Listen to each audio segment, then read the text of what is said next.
tell us a little bit about you. Okay, so I'm Shannon Anderson, and as most women, I tend to define myself by the things I love to do and the people in my life. So I guess I should say I've been married for 30 years to a great guy named Steve, and 7 of those have been the best years of my life.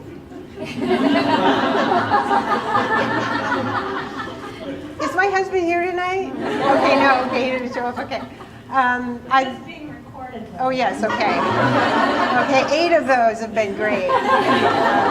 So I have 2 daughters, and they're both grown. One is a recruiter here in Seattle in healthcare, and the other one's an actress and actor in New York. And I've also been a recruiting practitioner for 30 years, and a Bikram yoga enthusiast for about 20 years. So I guess that's a little bit about me. Okay. So in your heart, you're a recruiter. Yes, in my heart, I'm a recruiter. Okay. And I've always been a recruiter. No, I've tried to get away from it. I've quit twice. I've thrown away all my books and training materials twice.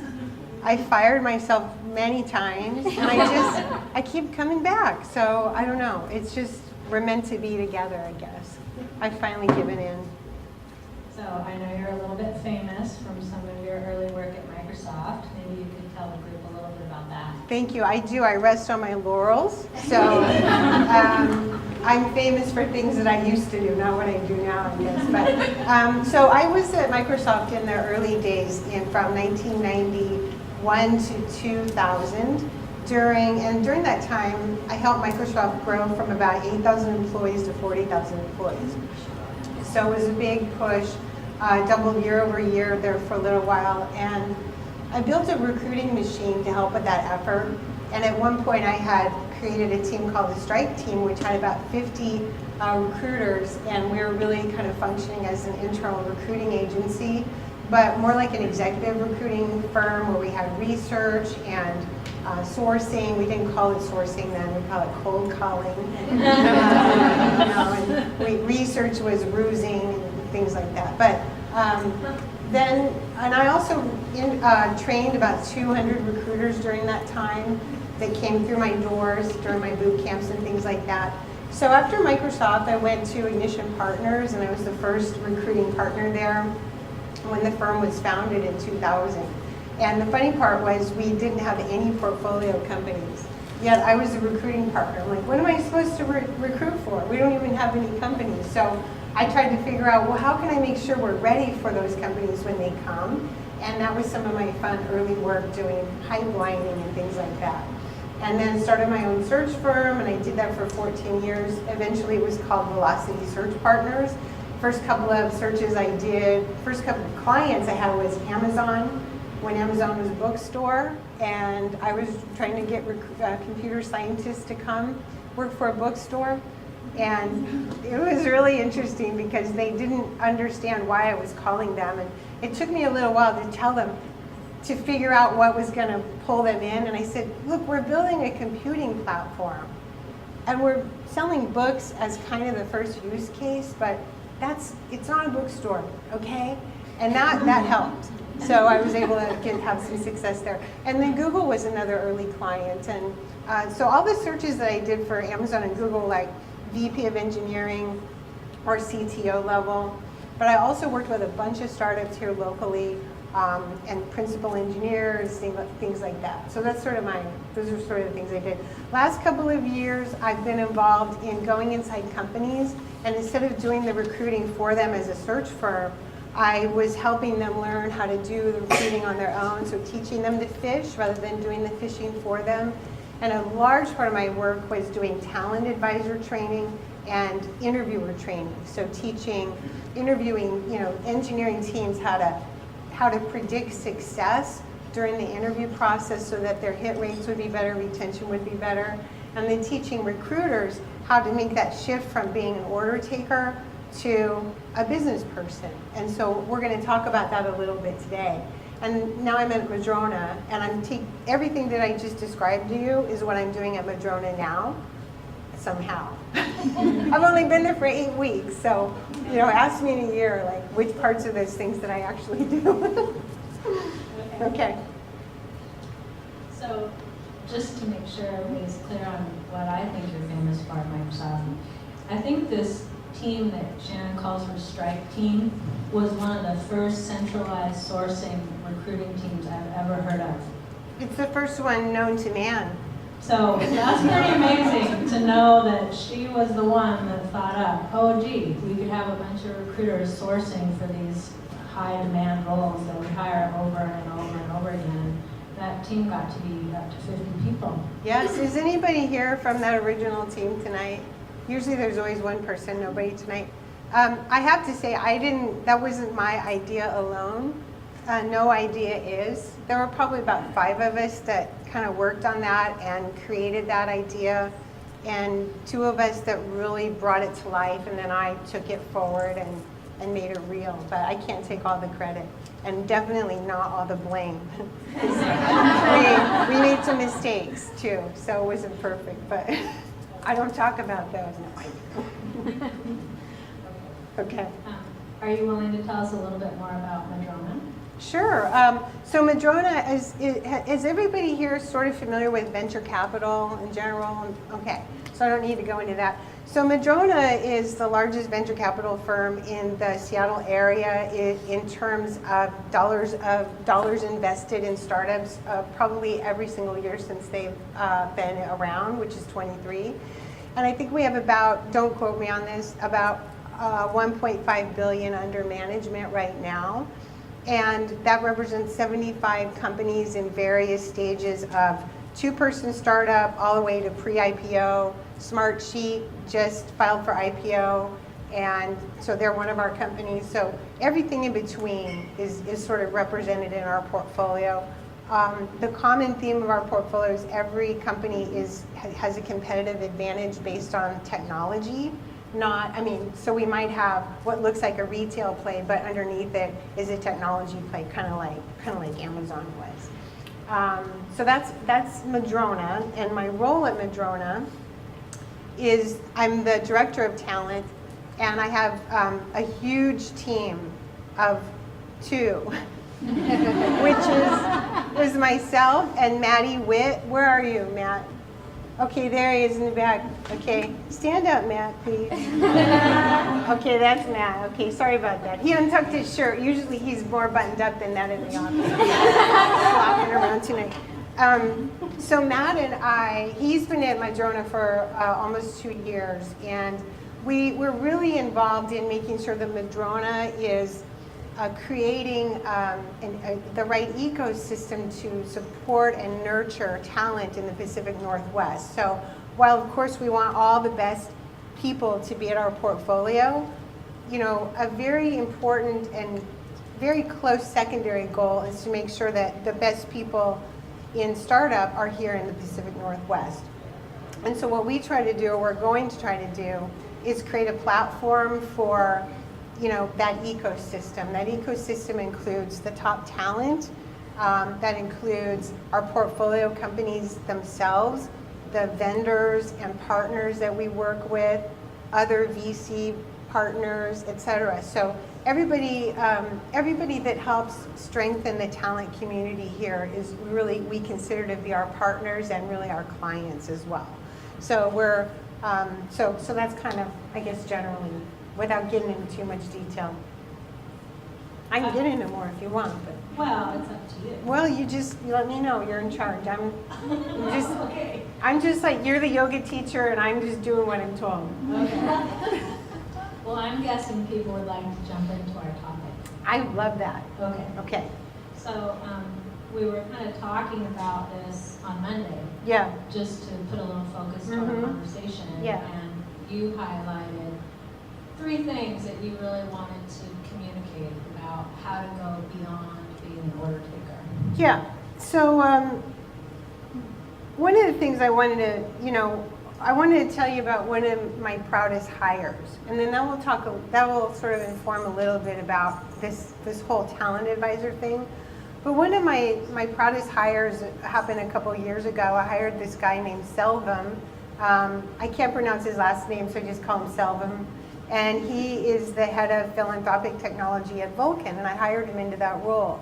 And the reason I'm so proud of that hire is because I had to really take a business partnership role with the hiring manager and help him define what problem he was trying to solve by making this hire, what business consequences there would be if he didn't make the right hire or didn't make a hire at all, what were the milestones that this person needed to achieve within the first 30, 60, 90, and really the first year, basically. And what would be the persona of the person that we might be able to attract into this role? Because at Vulcan, it was a very unique situation in that Vulcan is not a high-tech employer in that they don't pay stock options. So we're not going to be able to find somebody that is driven by the potential of making $1 zillion through options. They're not going to have that risk profile.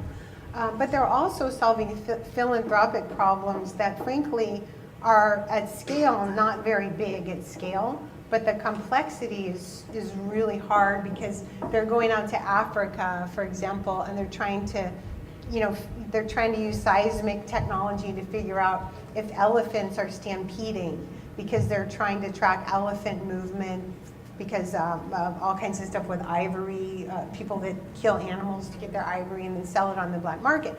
So it has to be somebody that can handle those problems, is interested in those problems, but is technical, right? And is somewhere in their career where maybe this isn't going to be a jumping point for a next bigger role. Very interesting, very complex search. Anyway, the hiring manager was really resisting. He wanted to go and look at people that were solving problems of super high scale, super high performance, mobile technologies, etc. But what we really needed to do was find somebody that was strong technically but had a passion and sort of a demonstrated passion for philanthropic endeavors so that they would care about these problems, so that they could understand the politics in the countries that they were going to and trying to use technology to also, world hunger is another thing they're trying to solve with technology, ocean work, something with tracking whales. So anyway, we were able to find somebody that had done some work like this, but was at Groupon. And he was at a point in his career where he wasn't interested in selling clicks anymore. But he was in a position where he was being paid really well, he was being offered promotions, he could move over to Facebook if he wanted.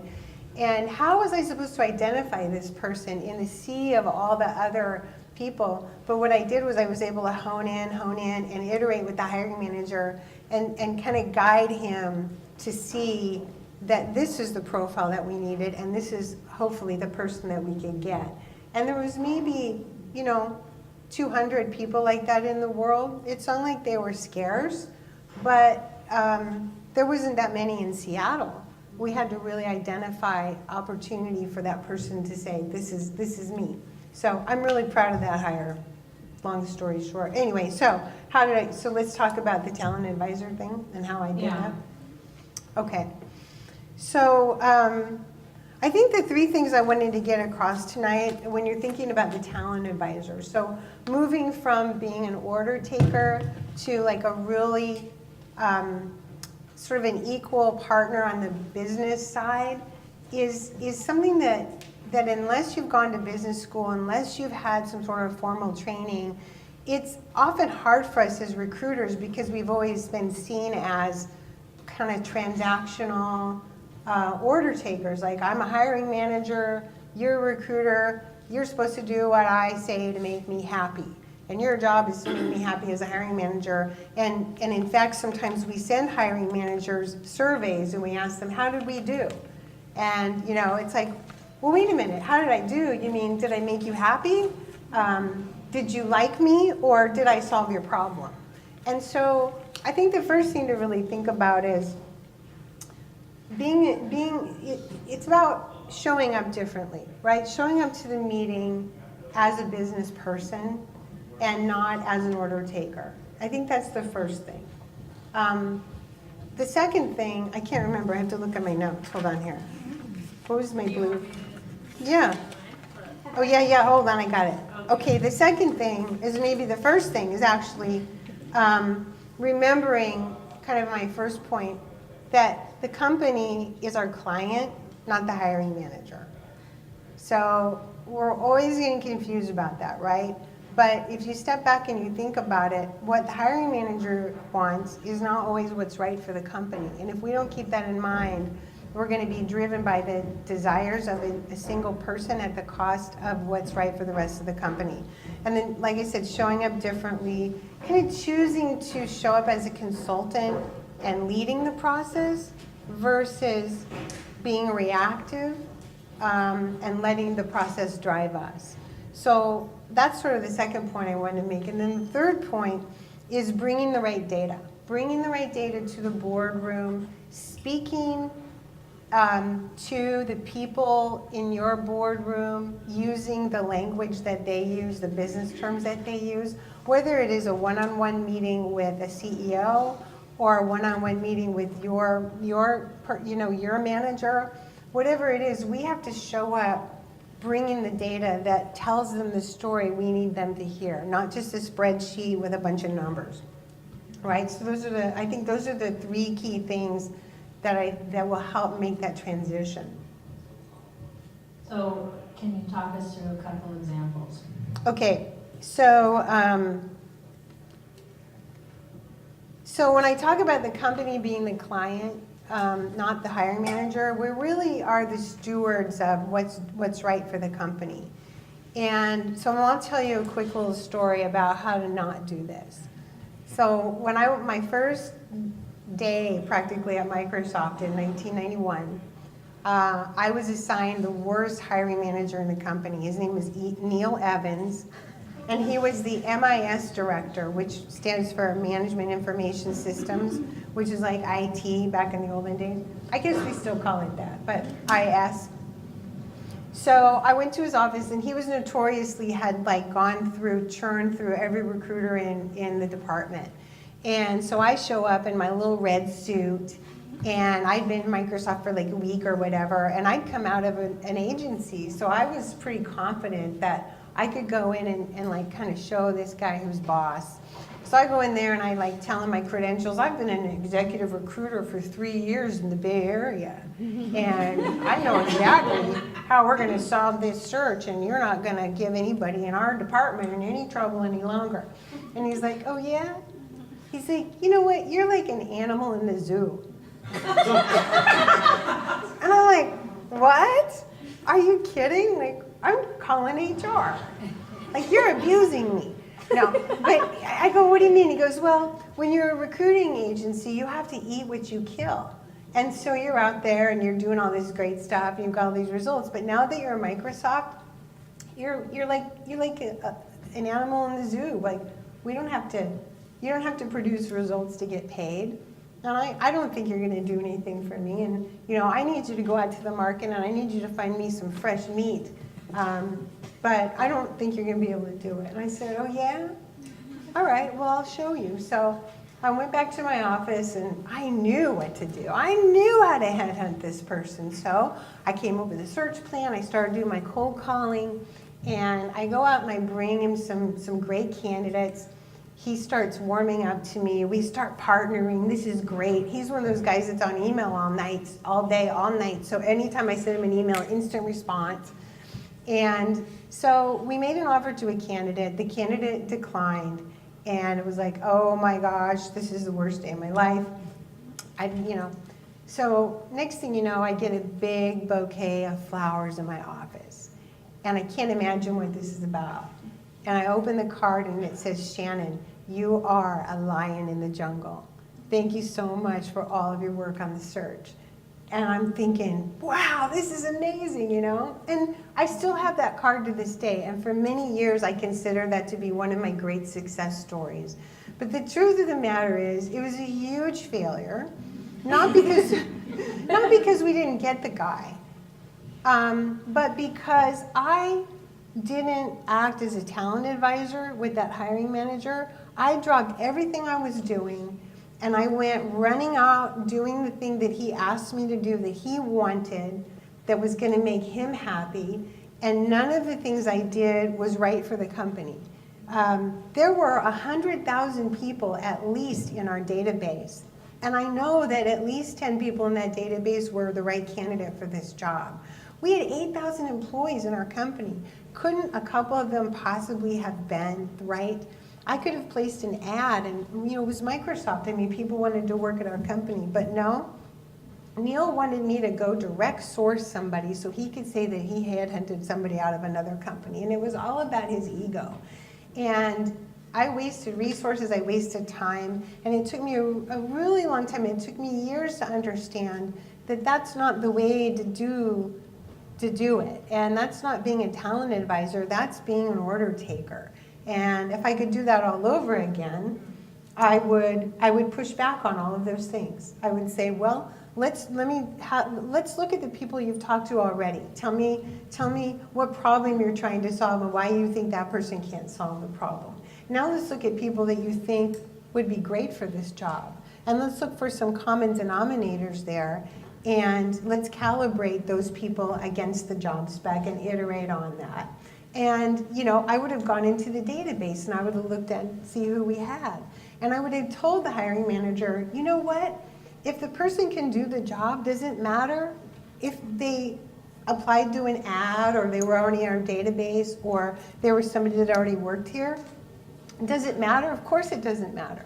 So why are you making that the issue? But I didn't do that because I brought my hero to the game and my ego to the game.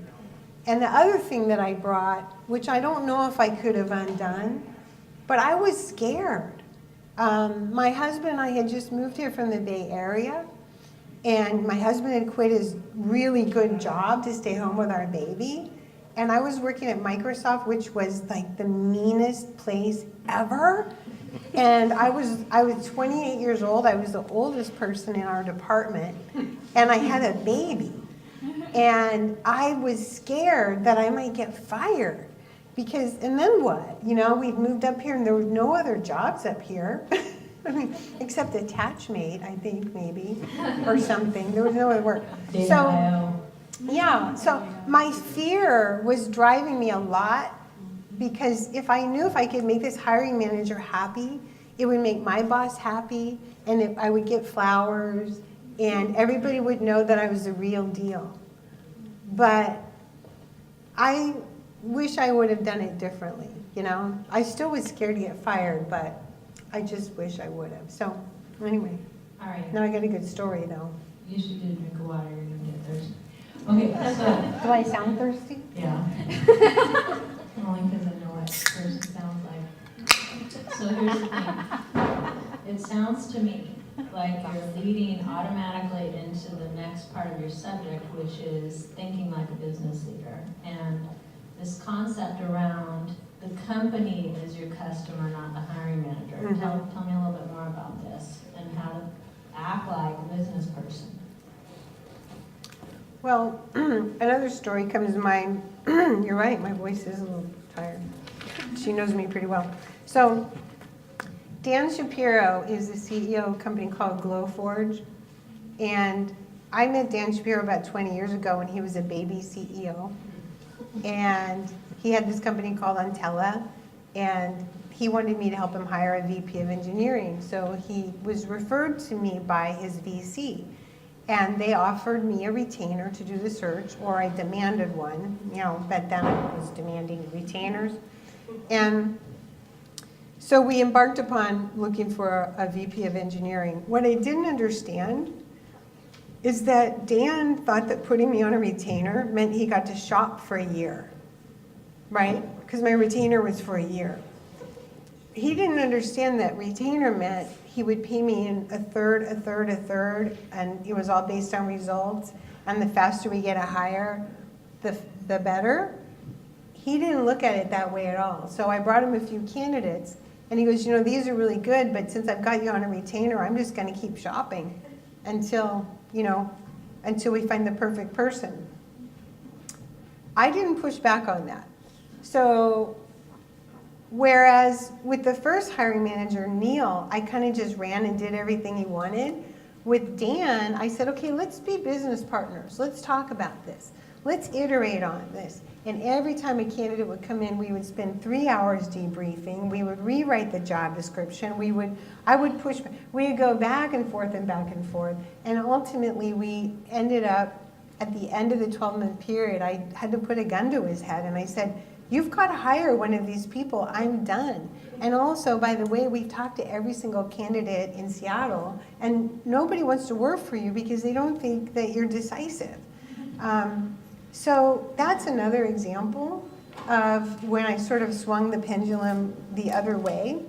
And while I showed up differently, I didn't do something that was really important, which was establishing a service level agreement. So is anybody here familiar with a service level agreement? Okay, not that many of you. So a service level agreement is a business term that we use a lot in other parts of business, but it really is kind of a contract between you and me and what you're going to do, what I'm going to do, the consequences that will occur if one of us doesn't do what we're supposed to do, and the contingencies that will kind of contingency plan. So usually it's a plan A and a plan B. I didn't do that with this hiring manager. I didn't say, okay, I'm going to bring you 3 candidates and you're going to pick one. And if you don't pick one, then I'll bring you 3 more and you'll pick one. And if that doesn't happen, then we're going to stop the search. We're going to take a break and we're going to look at what are the patterns. And I didn't do anything like that. I just kind of kept iterating on it without really having a plan with him. So that was an example of, I was trying to be a business consultant. I was trying to really get deep into his business. I loved the fact that he would work with me and talk with me, but I wasn't able to get the result because I didn't set up the expectation for how things were going to go. Okay. So when you think about setting sort of SLAs or requirements with different executives in the company, yeah, doesn't that differ depending on whether it's the CEO or the CFO or the COO? Can you maybe talk a little bit about what the different executives might care about? Yes. So that sort of brings around the point of bringing data to the boardroom. And so, when you think about it, when you're showing up to a meeting with a hiring manager or anybody in your organization, your manager, your CEO, the CTO, you really want to show up as if you are going to be the CEO yourself one day. You want to think about having a conversation with people with that frame of mind, even if you never want to be. So, but when you do that, you still have to think about who is the audience. So when you go to a meeting with a CEO, what do you think the CEO cares about? Is anybody here like...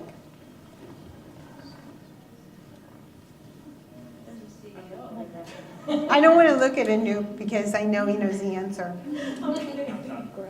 You do.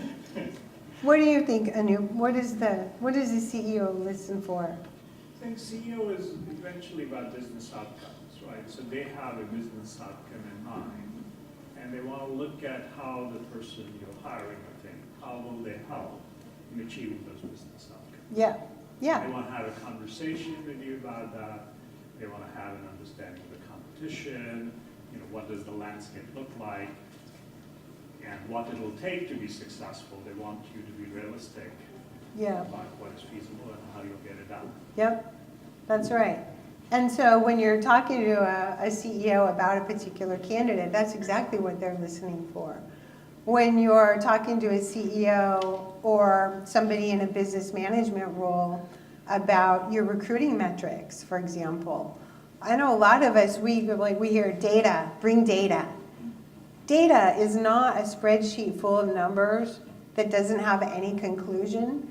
But I'll admit to you, I used to bring data to meetings like that all the time. And people's eyes would just glaze over, And I never got anywhere with that, and I couldn't understand why. But my data wasn't telling a story. So CEOs really want to know how we're making progress. I've been spending a lot of time with CEOs for the last few years, and they're always focused on where are we now versus where we want to be. I want to see progress, and if I don't see progress, I want to know why, and I want to know what we're going to do about it. And that's really what CEOs tend to look for. Would you agree with that? Yeah, it's like progress. I can't, VCs like to look at that too. What about CFOs? CFOs want to know how much we're spending, right? They want to know how much we're spending and why, and they want to know about return on investment. So is anybody familiar with the term ROI? Is that pretty familiar, right? Okay. So yeah, they want to know what is the return on the investment that we're making. And CFOs really like to look at not just the data of how much did you spend on an ad, but they also want to know what are the man hours that we're putting into something, or the person hours, I like to say.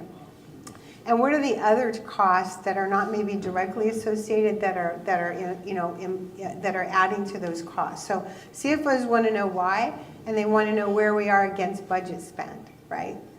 So, and then CTOs just want to know if it's working, right? They just want to know,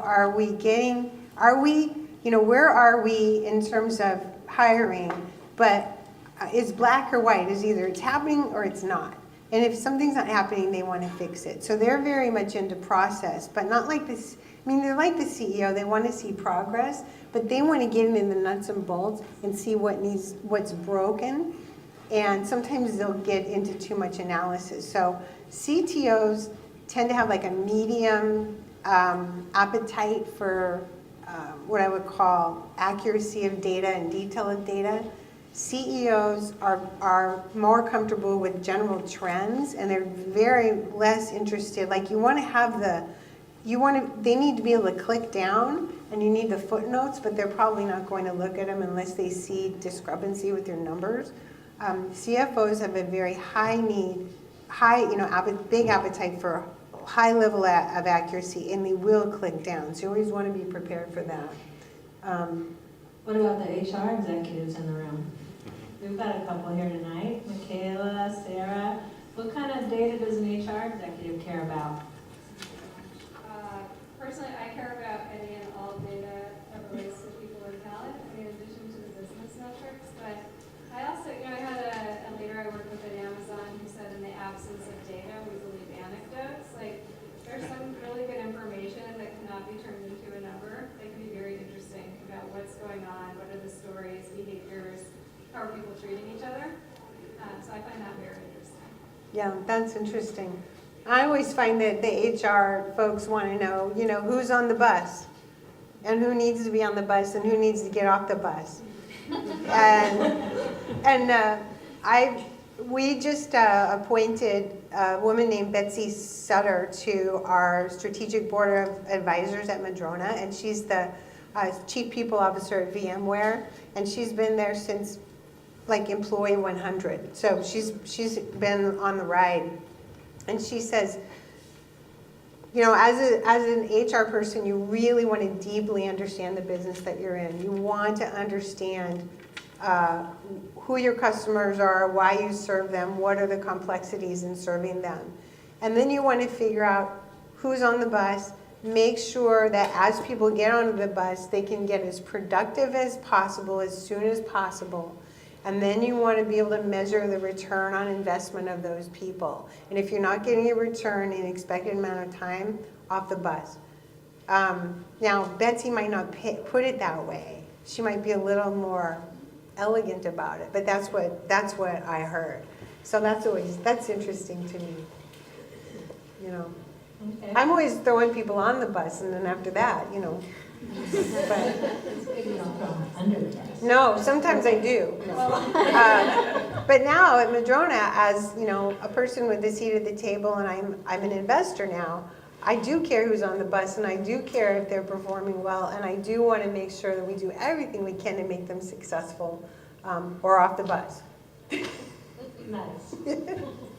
So I'm just going to recap. Yep. So the three things that you told us about moving beyond being an order taker The company is our client, not the hiring manager. Try to avoid letting the hiring manager give you the runaround, Yep. okay? Show up like a business person. Lead, drive, Yep. okay? Bring the right data. Tune it to the ears of your audience, okay? Yep. All right. That's it. Okay, so you're one of the most famous talent leaders in Seattle right now. Am I? Yeah, Wow. I know. Why? Well, Madrona's pretty happening for Yeah. one. Yeah, it's all about Madrona. Otherwise, people are like, who cares what I have to say? Post talk. Seriously. You know, I mean, with Madrona there, I have a platform and I have a voice that it's like, oh, well, if you're Madrona, you must have something to say. You know, I get it. But Well, they were smart enough to Yeah. invest in that little online bookseller they totally were. And 20-some years Yeah, ago. yeah. Okay. yeah, they know what they're doing. They do. It's no accident I'm there. No. Well, I want to make sure the audience has plenty of time to ask you questions. Yeah, anything. Michaela, do you want to take over the mic and Shannon can get questions from the audience? Yeah. Okay, thank you. You repeat the question too. Yes. Any question is Hands, open. hands. It's actually accurate. Oh, So the question I have for you, Shannon, is, I guess there are a lot of young people here. When you start out of college as a recruiter source, you don't have a lot of credibility, you don't have a lot of experience. You can't show up in the CBP's office and, I know everything. yeah. So what is that journey to build trust with people? You know, so how do you go about that? What are the steps to get to the point where you can go and say you're talking bullshit? You know, let's go have a different conversation. Thank you for that question. When you're having a hiring manager meeting, let's just like break it down to a basic scenario. The most important thing to do is think of that meeting as not an intake meeting. How many of us use the word intake for it's like, no, never again, never use that word again. Because an intake meeting indicates kind of a servant, master relationship. Think of it as a strategy meeting or an alignment meeting where you're going to get together. I'm going to meet with you, Mr. Hiring Manager, Ms. Hiring Manager, and we're going to get aligned on what good looks like for this role. The most important thing to do once you get that mindset is actually then think of it as a strategy meeting. Strategy is another word for plan. So have a plan. What's a plan? Well, it's where you've thought about things like, what have we done in the past if we've worked on this position before with another hiring manager, for example? What have we done in the past and what has worked? What sources did we use to get candidates? What companies did they come out of? What were some of the reasons that candidates didn't say yes? What were some of the things that kept the process from moving forward quickly? What are some things we did right? What are things that we could repeat? If we have access to market data, we can look at what does the market hold for people like this? What other companies are employing them right now? Where they were prior to that company? What are the compensation numbers if we can get a hold of that? What schools did they go to? What degrees do they have?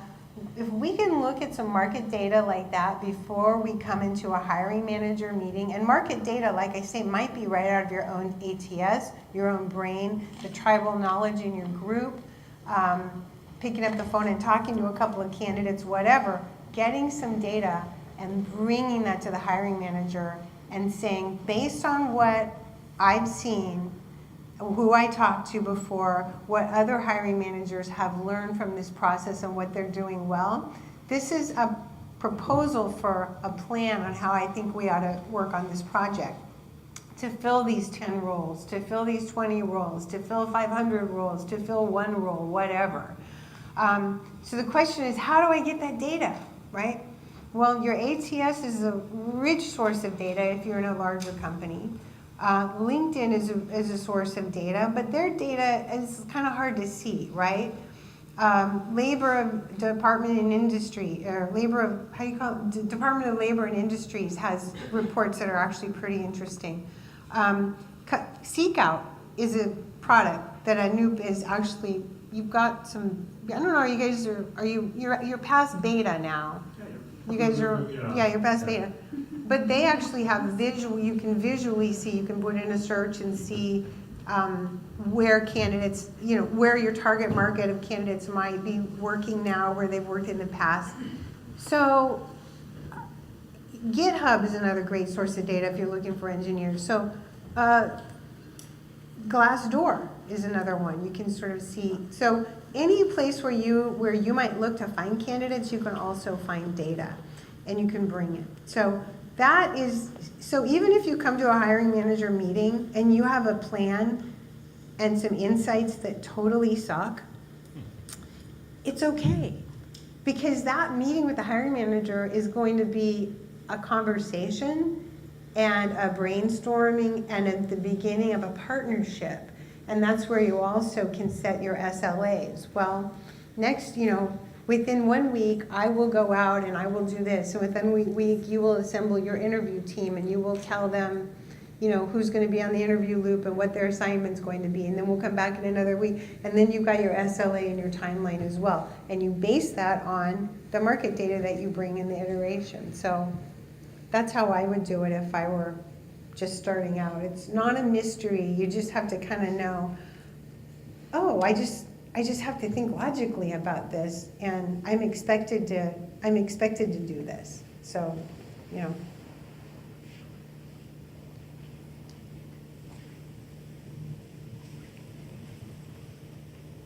Hi. So a lot of us recruiters, especially those in the startup environment, we're really focused on action. So getting those hires in, sourcing, processing those candidates, and really focused on just doing that at a high pace. yeah. So to transition into more of that business partner, if we, in that limited time that we have to expand our professional development, what are some of the 2 or 3 key skills you would focus on? I'm trying to can you give me a scenario? Yeah, so I mean, just outside of the day-to-day, you're sourcing, you're processing candidates, you're trying to get them hired. So in order to bring the data to your executives, in order to partner with them and think about the company versus order taking, what are some skills around business acumen, data analysis, specific things that you focus on if you're in that position? I'll just give you an example of somebody that I heard talking about this not long ago. Early career recruiter. They had about 20 or 30 positions to fill, and they were having trouble closing people, and they couldn't figure out why. And they had enough of this kind of going on that the recruiter was asking himself, what are the common features of these people that are declining? Are there any common features? How can I figure this out? So he just kind of looked at the numbers. He looked at the, let's say, 50 candidates that had come in, and or that had gotten offers, and what was the common denominator? Say like the 15 that declined, and it wasn't obvious to him at first because there were things like location. There were a lot of one-off things that weren't really trends, but he was looking for the trend.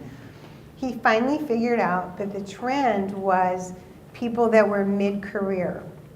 So the early career people, they were closing no problem. The later career people, they were closing no problem. But these people in the 3 to 8 year, all of them declined. So he got on the phone and he asked them, and he tried to figure out what was that trend. And I don't remember what the answer, but it was something that was like, aha. So what they decided to do was stop going after that mid-level person. They didn't decide, let's change our company. They just said, let's just stop going, let's just cut them out of the middle. And he brought this learning to his manager or the manager or maybe the CEO. It was a smaller company. And through that, just bringing that up and having that hypothesis, he was able to elevate his position, his partnership role just through that. He didn't do anything. He still had to do all the stuff you're doing, right? I got a minute, hello. You know, there's a resume on the fax. Oh my God. Oh wait, hold on. That's so that, yeah, that's when we were little. So I guess it's like try to stop once a week, step back, or maybe once a month. Step back on a Sunday and go, what is happening here? And what, if any, trends can I see that can help me have a conversation with a leader to impact this situation? It doesn't have to be anything earth-shattering. It just has to be thoughtful, you know? Another thing is we can also look at what's going well, and there are trends there, and we can reinforce those things. You know, I've noticed that so-and-so interview to offer hit rate is super high, higher than anybody's. I think we ought to study this person and see what they're doing, see if we can replicate it. That's a business acumen right there, you know. So to answer that, I also think keeping up on your competitors is really important as well. Yeah. So just to help with your business acumen and staying on top of what's happening in the business world. Yes, staying. Especially in Seattle, right? Yeah, so she was saying staying on top of your competitors, knowing what your competitors are doing. Absolutely, that's a huge thing, and bringing that information to your hiring managers, to your business leaders, especially if there are competitive issues where we're losing candidates to the same companies over and over again, or we see a company that's sort of like, they've lost one or two people. I've noticed on LinkedIn, some of my connections from the same company are starting to exodus. Let's bring that up. So if you look at the industry, where are the people in these roles coming from? Where are the feeder pools? I was out on Seek Out this morning and I was doing a search, trying to figure out where product managers in our portfolio are coming from. And a lot of them are coming from Amazon. And I'm like, I don't know if I like that. You know, I'm not sure I like that trend, because I want to make sure we have a little bit more diversity. So there's some interesting things like that. So absolutely, competitive intelligence is one of the best things, and you don't ever have to have an excuse to bring that up. People always want to know. And competitors are not necessarily our business competitors, okay? It's our talent competitors too. So kind of remembering that. Cool, good question, or good comment, thank you. Yeah. One more, and then you're gonna be the last one. Okay. Oh, we're running out of time. Kind of piggybacking on competitor analysis, being in the startup world, salaries are not always great, but at the same time, at some point, I need to have a conversation with my founders about raising that bar and increasing that band, because we will lose to our competitors that are willing to pay more. And I don't want to do it before we've already lost enough people that they care. But any advice on having that conversation and driving that process forward? Sure. So the question is compensation, and when do we have that conversation? How do we have that conversation that we're not competitive, we need to raise our salary bands? When is the right time to do that? I think the right time to do that is with every single conversation that you have with a hiring manager and every business leader in your organization. So there's this thing called the project manager triangle. I don't know if that's the official name for it, but if you went to MBA school, it's like this thing. And there's usually 3 points on the triangle: speed, quality, and cost, okay? So you can say to a hiring manager, if you're at that level of having this conversation, if you want to get the highest quality candidates and you want to get them super fast, okay, because that's what you're saying you want, then we're going to have to pay more, okay? You can't have cheap, fast, and good. You have to pick 2 out of 3. You can't have all 3. If we're going to keep salaries low and we're going to compete on, other components of our offering, then we're going to have to give up speed or quality, okay? So we can keep our compensation bands low, but that might mean it's going to take us 10 months to hire every position, or whatever, 10 weeks, depending on the role. Those are the kinds of conversations that you should be having every single day, making sure that your hiring managers and your business leaders understand what trade-offs they are making. You're not making them, they're making them. And then as you start seeing the trends, our time to fill is, 60 days, and the industry best practice is 30 days. And the reason that we're seeing declines is because of compensation, and that's extending our timelines or whatever. You have to build a business case for that, and I think that you should start doing that from the beginning of when you see this as a problem. That's when I would have that conversation. And you've got to have the data. You've got to have the stories. You've got to have pain. Because when there's no pain, there's no action. And if you're shielding them from this, then you're not doing anybody any good and just prolonging bad stuff happening. So that's how I would do it. If you're a startup, there is a product called, Maddie, what is that called? The product that we use, sorry to catch off guard while you're yawning. He's so sick of listening to me talk. Okay, just kidding.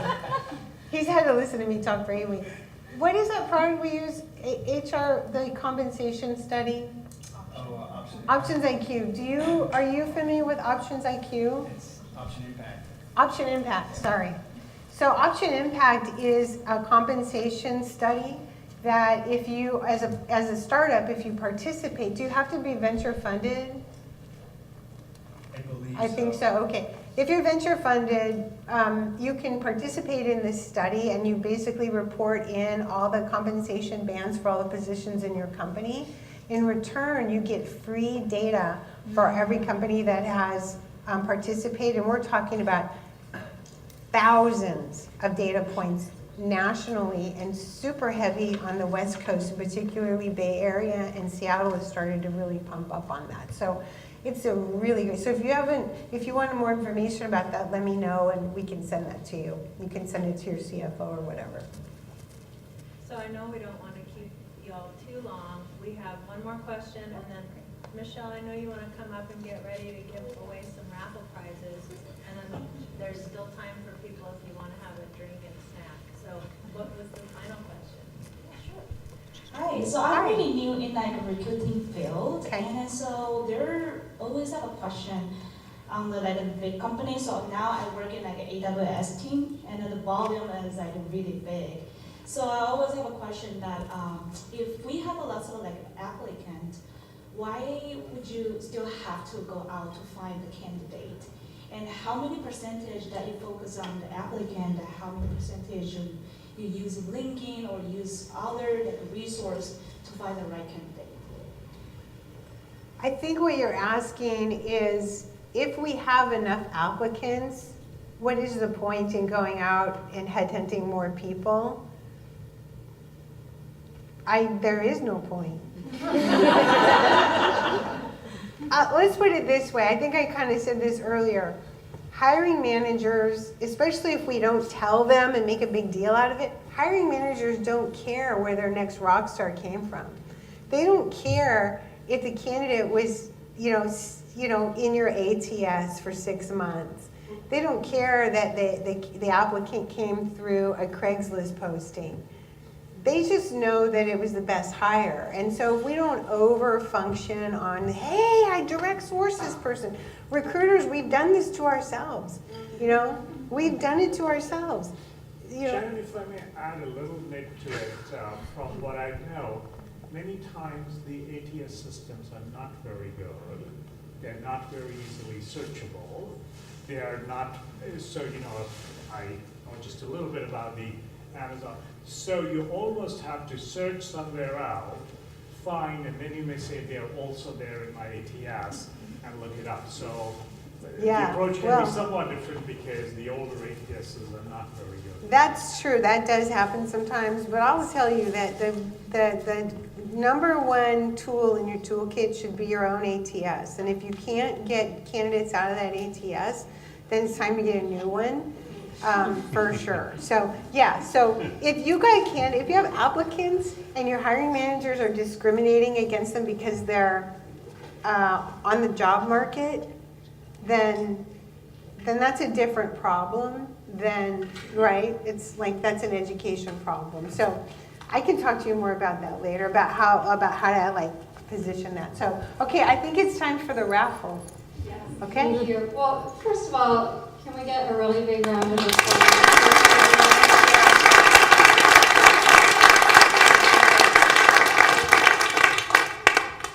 Venture a guess that she may be one of the smartest, most humble, and funniest leaders that you'll hear from this year. So thank you. And now the good part, the raffle. So this is an all-hands-on-deck event.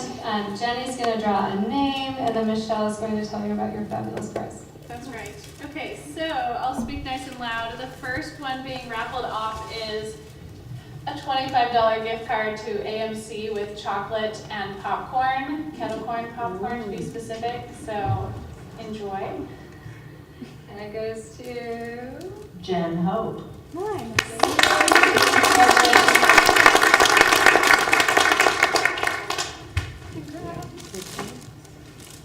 can't do it without Michelle. Michelle is the master of all gifts. So. All right, and this gift has a $25 Starbucks gift card, a wood block calendar for your desk. It changes, has little interchangeable wooden blocks, ballpoint pens, fancy ballpoint pens, and a skin notebook. That's the heavy hitter, that's the big one, that moleskin. Love it. Pressure. Okay. None of us have our glasses on. Michelle. Rochelle Clarkson? Yeah, Michelle. All right.